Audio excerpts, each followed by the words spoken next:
Welcome to the Reality of Herbal Therapy podcast, episode 90. What is RBTI?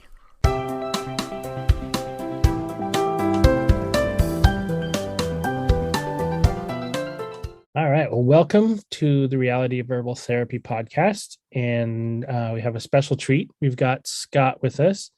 We haven't had Scott on in over 5 years. I was just checking back in January of 2017. So Scott's been doing a lot of things in those 5 years. Last time we had Scott on, you were just starting your naturopathic degree, right? I think so. Yeah, and you'd finished your herbal degree from Dominion Herbal College. Yeah. So what have you learned? What's some big things that you've learned in those 5 years? Oh, well, since I was I went and did cells for a little while, which actually one of the most important things that I've learned that has helped me with clients is cells. That may sound really silly, but sometimes the process of somebody getting better, they have to be sold on the process. Sometimes it's hard, like getting somebody to drink the right amount of water. I have a client that he's a pretty good size, and getting him to drink 2 gallons of water a day has been quite the project for him. And he's had to be sold. But since he's been really good at it, things have drastically started to change for him. And that's just half of his body weight in ounces. So he's I couldn't drink that much water. Yeah. A lot of water. You generally you only need about half your body weight in ounces, but his salts and everything were high. And it was just like, okay, for your size and everything, you got to drink a lot of water. And he's been doing it. So it's been a huge difference. But just that aspect of, I was in cells while seeing clients a little bit for about 2 years. And that helped me to understand more of the process of how people decide to do things, which is very important in how we have success. We have to buy into it for ourselves. We have to be sold on the process to really get better. But then as I got my naturopathic degree, got introduced to several things. And then the beginning of last year, I started really actively working with clients again. And as I started to work with clients, I started to apply and use some of the things that I learned from testing. And then I got the actual books that teach how to do the testing that I do versus just what I got from the college, which was such a basic and sometimes not quite accurate information on how to do the urine analysis I do. It's called RBTI, Reams Biological Theory of Ionization. And so I got the books by Dr. Beto, and that has taught me more how to do it. And as I've studied them and worked with my clients and seen it, it's drastically changed what I see is going on with a client. I can from taking the urine analysis and the dry blood analysis we've always done and the blood pressure and pulse, it's very rare that a client has much to tell me that's going on with them beyond what I can see from the urine analysis and their dry blood analysis and the blood pressure and pulse. The other day I had a lady come in, she brought her daughter in that's been having major bedwetting and stuff like that. And the doctors have told her, they've run all their tests and say there's perfectly fine. There's nothing wrong with her. They have no clue why there's a problem. And they hadn't told me what was going on. And so I just tell them, I'm going to get your numbers, tell you what I see is going on, see how that applies to what's really happening. And then I told them what's happening. And the mom starts crying because she's like, you just told us everything that's happening to her. And doctors haven't been able to find out that there's anything wrong. And for her, because she's, I guess she wasn't drinking enough water and some other things like that. But it's just the one thing that I've really seen is the power of understanding how much water you actually need and whether you're drinking too much. I have some clients that are drinking too much water and there's sugars and there's salts and everything is just gone. But most people aren't drinking enough water, and how profound of an influence it has on just drinking water. But of course, there's so much more that the testing that I've been doing can see. It is just awesome. My dad always talked about, like, I asked him why he didn't train anyone to do what he did. And he was like, well, how do you teach people to just listen to those little promptings? How do you do that? You look for the inspiration and what there's the inspiration and the things that they're not saying and they are saying. And yeah. This has made it so it makes it so that's not as necessary in a sense. I get to see all of the details actually versus just having to go by experience. And Dad had a lot of experience, so oftentimes he just knew what was going on because of his years of experience. With this, it's made it so I can actually start to educate people to do more for themselves, because they get to see really what their body's doing and know how to simply move it in the right direction to help their body to get better, without having to have years and years of experience of working with clients and just all the, I've tried this and that didn't work. I tried the other thing and it didn't work. And this is what works for people. Actually seeing where your body is and what it needs because of where it's at, and then being able to test and see how did it change? Is the body responding to it? Is just super phenomenal that they don't have to base it just on how they feel, but that they can actually see that there's something that the body's progressing and moving the right direction. It's been just phenomenal. So, like, kind of wanting to know a little bit more about the difference in the testing process, because like with Dad, basically you'd go in and he'd have you pee on a stick. He said, just to take your pH. So to pee on a little piece of pH paper, or he'd have you pee in a cup, and then he would just check your pH. So what's different with the tests you're doing as compared to that? Well, that's one of the tests. So I do 5 different tests on the urine. I test the sugars in the urine, which I'm testing total dissolved solids. So it's anything that your body could possibly turn into sugar. So it's not going to be directly comparison to like glucose or something that's in the blood. It's all the sugars that your body could turn into something. And that shows your fuel, because the only thing that the body burns for fuel is sugar. It burns sugar. If it has the right sugar oxygen ratio, things function right, like in a car. And then we test the pH. Dad always tested just the urine pH, but I also test the mouth pH now, because there's different things that it shows and the stages of mineral loss that you're going through.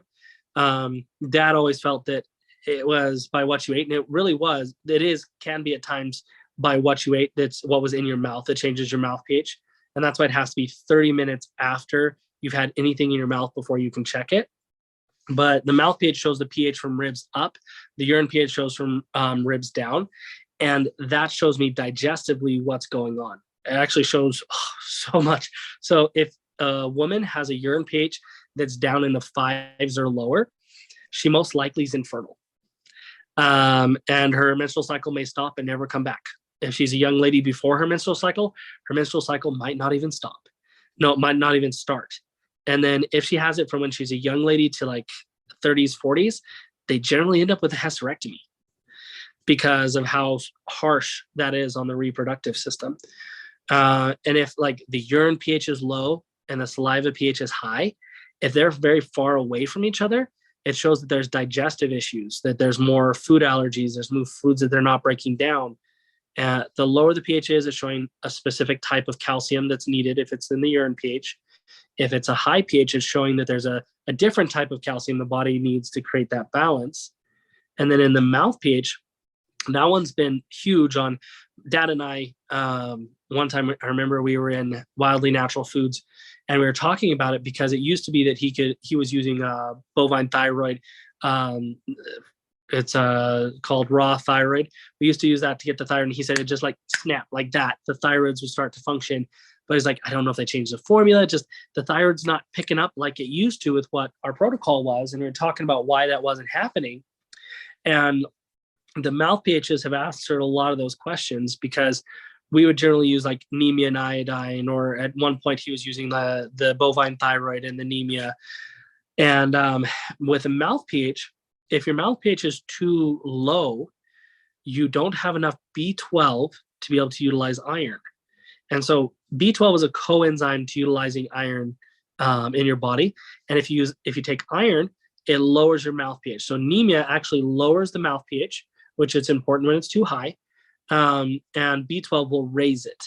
And so there's times when I have a client that I used to always just put them on anemia and iodine for the thyroid. But since I learned about the mouth pH, I actually oftentimes put them on B12. And sometimes they have to have something to help them absorb the B12, because they don't even have the enzymes to absorb B12. So once they have the enzyme to absorb B12, then they can take B12 enough that it makes it so they can absorb iron. And that helps the pH to get into the right range to be able to absorb iodine, which then makes it so the thyroid can function. So those people that we just struggled with and couldn't get them functioning, when I've gone back and looked at pHs and other things like that, it's when their pHs were out of range. And so that's just seeing these little tweaks has just been huge. So it's the sugars, and then we just talked about the pHs. The other one I check is salts. So salts, when I say salt, people think like what you shake on your food. Salt, every mineral there is a salt. Cells, when they die, are urinated out as salt. Protein, when your body gets done with it, it turns into ammonia and urinates it out as salt. Even cholesterol, when your body's done with it, it comes out actually as salt.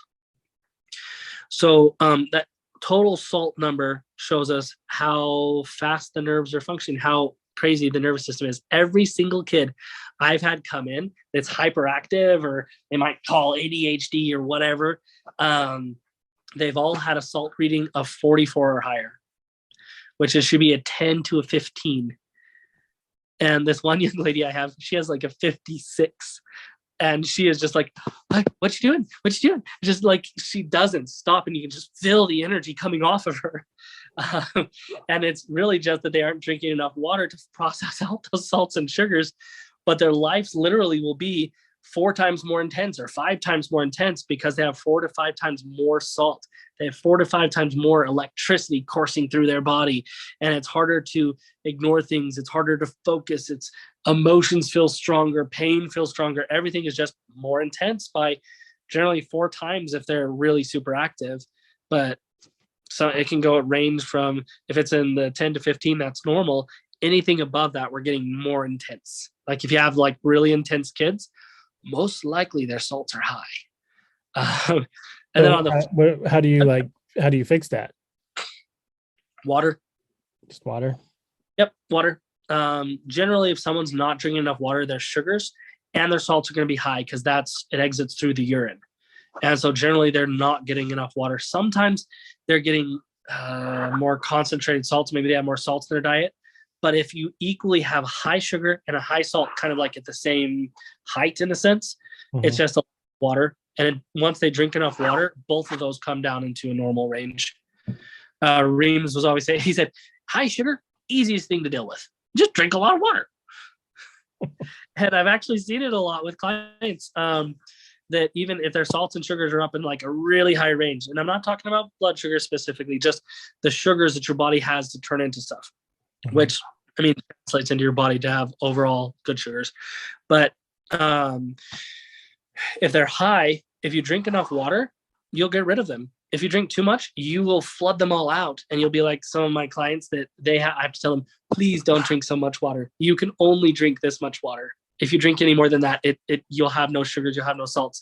And they call me, like, I don't have any energy. I don't know what's wrong. And it's just my blood pressure is so low. And I'm like, are you drinking too much water? And they're like, but it just feels like I need it. They can literally drink so much water that they're starving for water because they flush out so much salt that they can't hold on to water. And so literally you can drink a lot of water and it will change drastically. Water is a big factor. So the salts, so sugars, pH, salts. So sugars are your fuel. pH is kind of the speed of digestion, how things move through, really shows us what digestion is doing. Salts is your electrical system, how your nervous system and your electrical system is functioning. And then there's cell debris, which is literally, we look in the urine and see the little floaties in the urine. It doesn't matter the color, it could be like orange, but if it's if you can see through it and there's no cloudiness or no little cells in it, then there's it's not where it should be. When your body's in the process of healing, you should be able to see a little bit of cells in the urine. If your body was perfectly healthy, everything was in perfect ranges, then you could have it so you wouldn't see cells in there. But that, I haven't met a single person that way, partly because people come when they feel bad. But if you're in the perfect ranges, you wouldn't have to have cell debris. But if your body needs to heal and repair, we need to see that dead cells are leaving. If they're not, then cell death isn't happening quite right. And that's where you start ending up with weird growths, because those cells hang around as irregular cells and start to turn into fatty tumors or other random junk styes. I had one client that she had cancer, and then she's been working with me, and she had a lot of little fatty tumors. And as we started to get that cell death happening properly, they started to disappear because she wasn't building up those extra dead cells the body wasn't processing out. And the last one is so it's I know I'm going over them again, but just so you guys can catch in your head. So there's the sugars, which is your fuel. The digestion shows the pH. The salt is your electrical system. The cell debris is are you getting rid of the right amount of dead cells? And then the last one is he called them ureas, but it's the proteins that your body has available to use. So literally the amino acids that your body has available to turn into hormones or turn into muscle or turn into skin or whatever it needs to. And also the ones that have been turned into ammonia that are ready to leave. They're used proteins, been used, and now they're turned to ammonia to get rid of. And so those should be equal. You should have an equal amount available to use and an equal amount leaving. And so that should be like an 8/8 with a total together of 16/19. And the thing is, it's very common for people to come in and their brain isn't functioning and they just feel like they're falling apart everywhere. And they have a active protein of 1 and exiting of a 5. So they're urinating out 5 times the amount of protein that they're holding on to. And that means that their brain really isn't functioning well. They're not creating hormones well.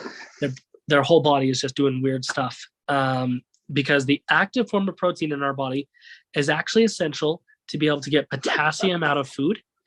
And then that potassium is essential in helping your body to hold on to the active form of protein, and also essential in our brain. Our brain's main nerve conductor is potassium.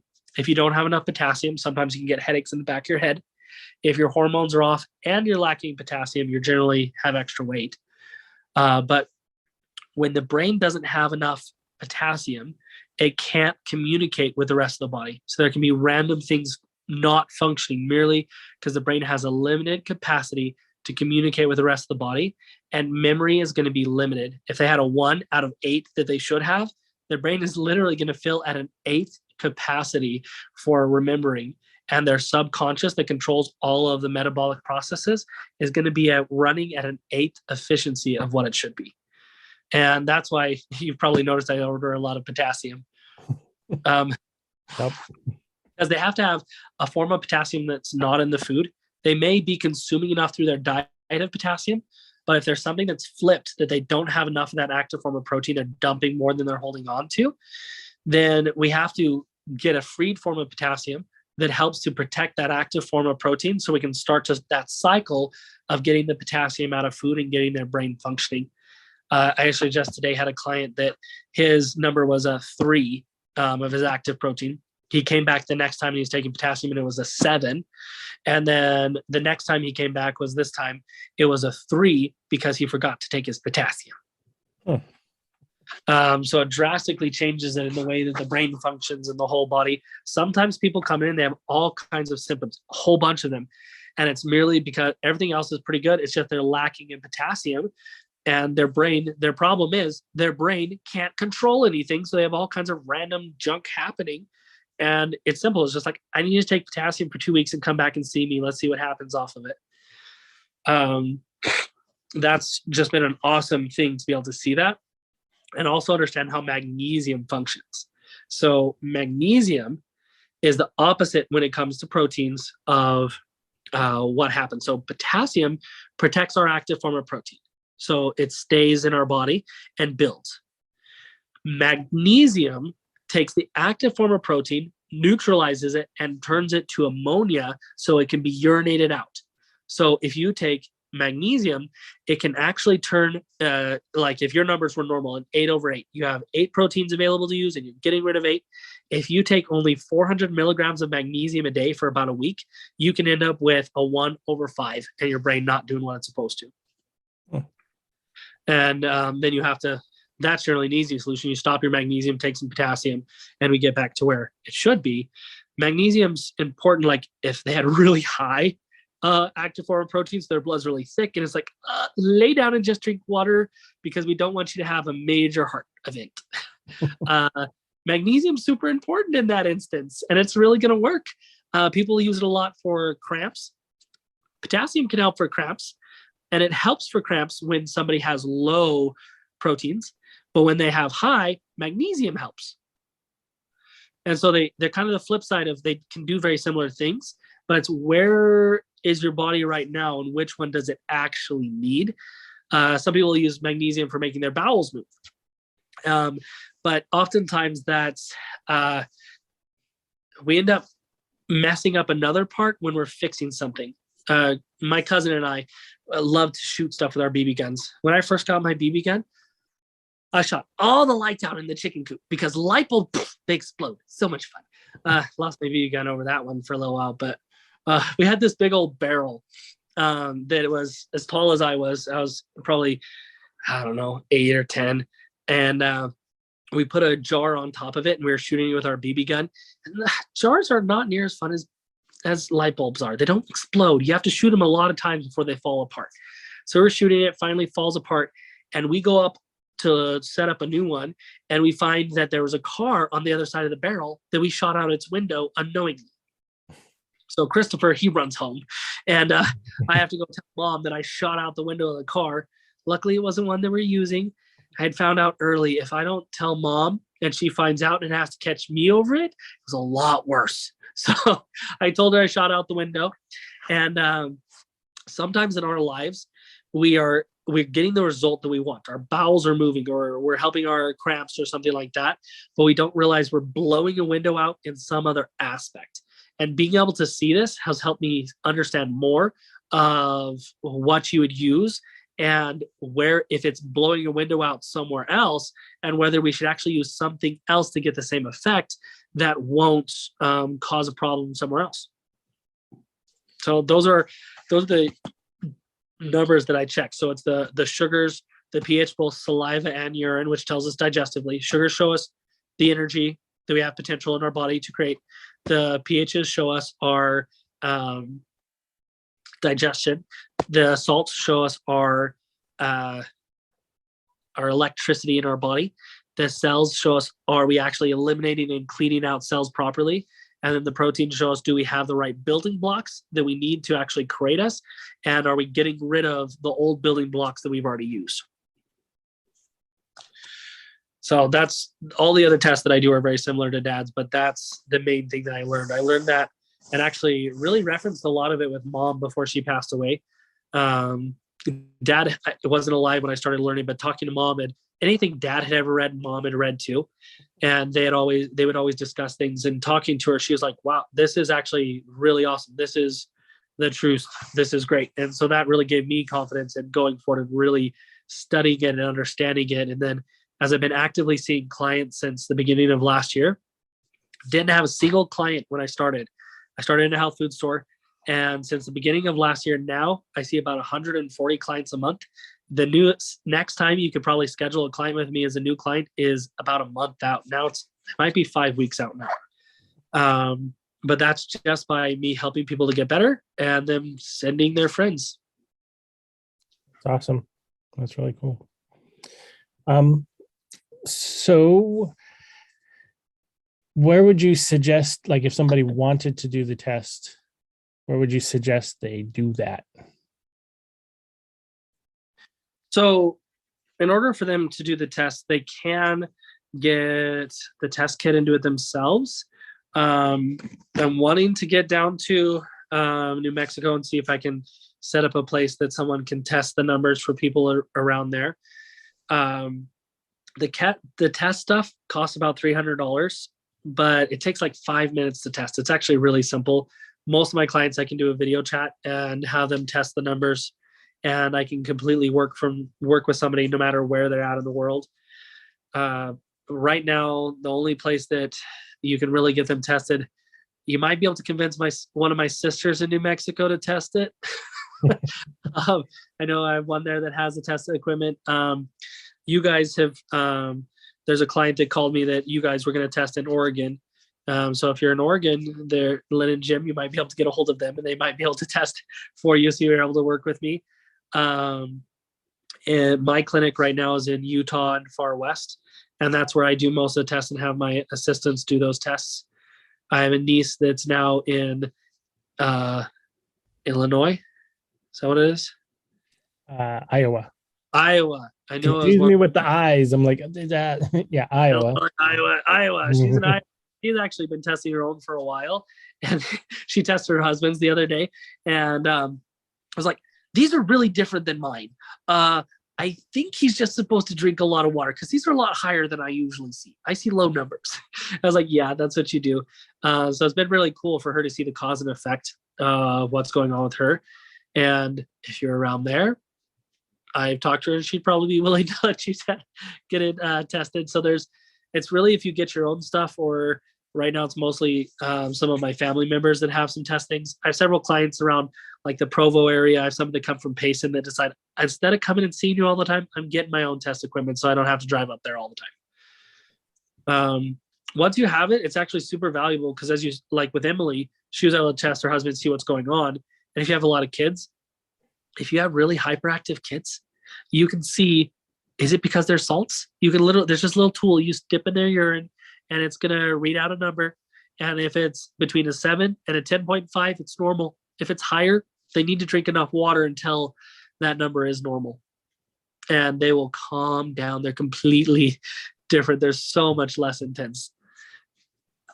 That's really cool. Awesome. All right. Well, thank you for taking some time with me today, Scott. And I will include some information if you're wanting to find out more and find out from Scott. And planning on visiting with Scott more often.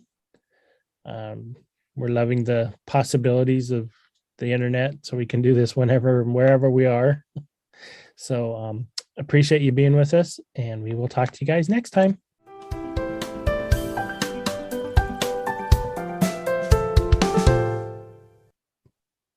It is not the intent of professional herbal instruction or any persons associated therewith to diagnose or prescribe. The intent is only to offer herbal information for your consideration.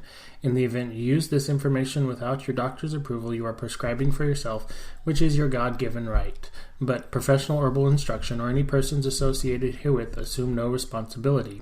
The claims and statements made on this podcast have not been evaluated by the Food and Drug Administration. These products are not intended to diagnose, treat, cure, or prevent any disease.